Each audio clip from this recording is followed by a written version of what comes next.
আসসালামু আলাইকুম আমার চাকরি প্রত্যাশী ভাই ও বোনেরা, আশা করি আপনারা সকলে ভালো আছেন। আমিও ভালো আছি।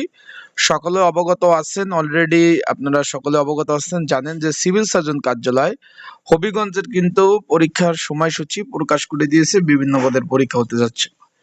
এর মধ্যে স্বাস্থ্য সহকারী একটা পদ রয়েছে।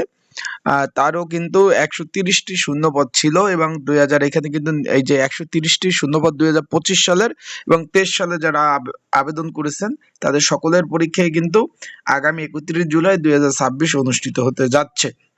সকাল ১০টা থেকে ১১টা ৩০ পর্যন্ত পরীক্ষা হবে। এখন বিষয়টা হলো, যারা পরীক্ষার্থী রয়েছেন, পরীক্ষার প্রিপারেশন প্রস্তুতিমূলক একটা সাজেশন রয়েছে, সেটা কিভাবে পাবেন, কতটুকু কমন উপযোগী হবে, বিস্তারিত সকল বিষয় জানতে পারবেন ইনশাল্লাহ।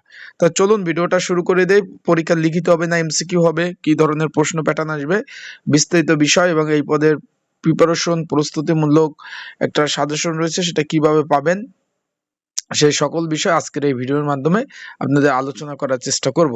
তা চলুন ভিডিওটা শুরু করে দিই। তার আগে বলে দিই, আপনারা যারা আমার ইউটিউব চ্যানেলে নতুন, অবশ্যই আমার ইউটিউব চ্যানেলটা সাবস্ক্রাইব করে রাখতে পারেন এবং কে কোন জেলার আপডেট চাচ্ছেন অবশ্যই জানাবেন। এখন এখানে এটা মূলত আপনার ২০২৩ এবং ২০২৫ সালে যারা আবেদন করছেন সকলের পরীক্ষা কিন্তু ৩১ জুলাই। এখন এইখানে যারা পরীক্ষা দিবেন ৩১ জুলাই ২০২৬ ১.৫ ঘন্টা এখানে পরীক্ষাটা লিখিত আকারে অনুষ্ঠিত হবে। এখন এই লিখিত পরীক্ষার প্রিপারেশন প্রস্তুতিমূলক সাজেশন রয়েছে। যদি আপনাদের প্রয়োজন হয়, যারা পরীক্ষার্থী রয়েছেন, আপনাদের প্রয়োজন যদি হয়ে থাকে, স্ক্রিনের উপর হোয়াটসঅ্যাপ নাম্বার রয়েছে, ডিসক্রিপশন বক্সে নাম্বার রয়েছে, পিন কমেন্টে নাম্বার রয়েছে। এই নাম্বারে আপনারা মেসেজ করতে পারেন, মেসেজ করে যোগাযোগ করতে পারেন। আপনারা ইনশাল্লাহ সাজেশনটা পেয়ে যাবেন। যাদের প্রয়োজন আছে তারা অবশ্যই মেসেজ করবেন, যোগাযোগ করবেন এই নাম্বারে। আর যারা এখনো এডমিট কার্ড ডাউনলোড করতে পারেন নাই, আমার এই হোয়াটসঅ্যাপ নাম্বারে মেসেজ করবেন, ইনশাল্লাহ আপনাদের এডমিট কার্ডগুলো সুন্দরভাবে ডাউনলোড করে দিতে পারবো। যারা এখনো এডমিট কার্ড ডাউনলোড করতে পারেন নাই তারা অবশ্যই মেসেজ করবেন। এখন বিষয়টা হলো, এখানে পরীক্ষার দিক নির্দেশনের মধ্যে যদি আমরা দেখি, এখানে লিখিত, মৌখিক এবং ব্যবহারিক পরীক্ষার জন্য এই এডমিট কার্ডটা ব্যবহার করতে হবে।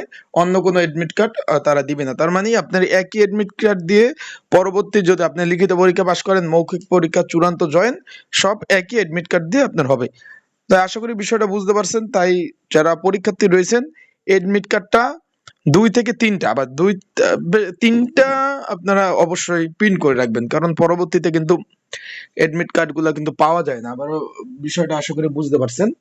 ২ থেকে ৩টা এডমিট কার্ড কিন্তু অবশ্যই প্রিন্ট করে রাখবেন। আর এইখানে কোনো ধরনের ডিভাইস নেওয়া যাবে না, তারা তো উল্লেখ করে দিয়েছে। এছাড়াও আপনারা যারা পরীক্ষার্থী রয়েছেন, শুধু কলম আর এডমিট কার্ড নিয়ে যাবেন, আর কোনো কিছু প্রয়োজন নেই। বিষয়টা আশা করি বুঝতে পেরেছেন। আর এখানে পরীক্ষার কোনো ধরনের টিইডি বিল দিবে না। টিইডি বিল বলতে হলো আসা যাওয়া যে খরচ, এটা কর্তৃপক্ষ দিবে না, আপনাদের নিজ খরচে যেতে হবে। তাই আশা করি বিষয়টা বুঝতে পারছেন। তো ভালোভাবে প্রিপারেশন প্রস্তুতি নিয়ে তারপর পরীক্ষার হলে যাবেন। ভালো থাকবেন, সুস্থ থাকবেন।